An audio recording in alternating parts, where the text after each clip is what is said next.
With Pratap. இன்னைக்கு நம்ம diabetes and heart disease பத்தி நம்ம பார்க்க போறோம். எல்லாரும் நினைச்சிருப்பாங்க டயபிட்டிஸ்னா வெறும் சுகர் லெவல் ரத்தத்துல மட்டும் அதிகமா இருக்கிறனால. ஆனா அது மட்டும் இல்ல.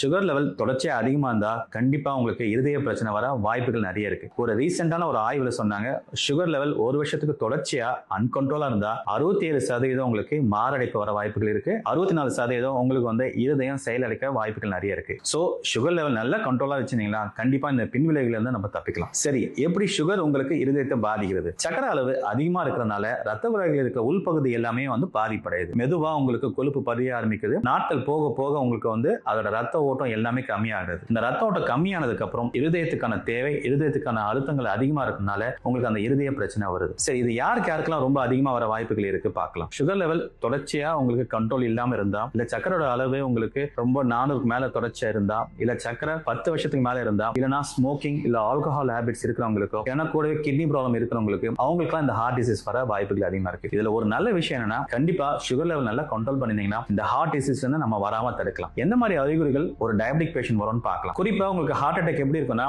நெஞ்சு வலி ரொம்ப அதிகமா இருக்கும். கூடவே உங்களுக்கு வந்து வேர்த்து கொட்டல் இல்ல படபடப்பு இல்லனா மயக்கம் இருக்கும். ஆனா டயபெட்டிக் பேஷண்ட்டுக்கு எந்த விதமான அறிகுறிகள் இருக்காது. சைலண்ட் எம்ஐன்னு சொல்லுவாங்க. அவங்களுக்கு வலி சொல்லவே மாட்டாங்க. அதே மாதிரி சில பேருக்கு வேர்வை வரும் இல்லனா படபடப்பு வரும். ஆனா அந்த மாதிரி அறிகுறிகள் இருந்தாலும் கண்டிப்பா ஒரு பேஸ் லைன் இசிஜி எடுக்கிறது நல்லது. இசிஜி கண்டிப்பா எடுக்கிறதுனால நம்ம ஹார்ட் டிசீஸ் சீக்கிரமா உங்களுக்கு வந்து கண்டுபிடிச்சிடலாம். அதுக்கான ட்ரீட்மெண்ட் சீக்கிரமா கொடுத்தீங்கன்னா நம்ம டெத்ல இருந்து நம்ம வந்து பிரிவென்ட் பண்ண முடியும். So take home message, sugar level கண்ட்ரோலா வச்சுக்கோங்க. கூடவே உங்களுக்கு வந்து பிளட் பிரஷர், கொலஸ்ட்ரால் லெவல் கண்டிப்பா கண்ட்ரோலா வச்சுக்கோங்க. குட் பிசிக்கல் ஆக்டிவிட்டி, முடிஞ்சா வாக்கிங் 180 நிமிஷம் நடக்க பாருங்க. இது எல்லாம் பண்ணீங்களா டெஃபினட்டா ஹார்ட் ப்ராப்ளம் வராம நம்மளால தடுக்க முடியும். நன்றி.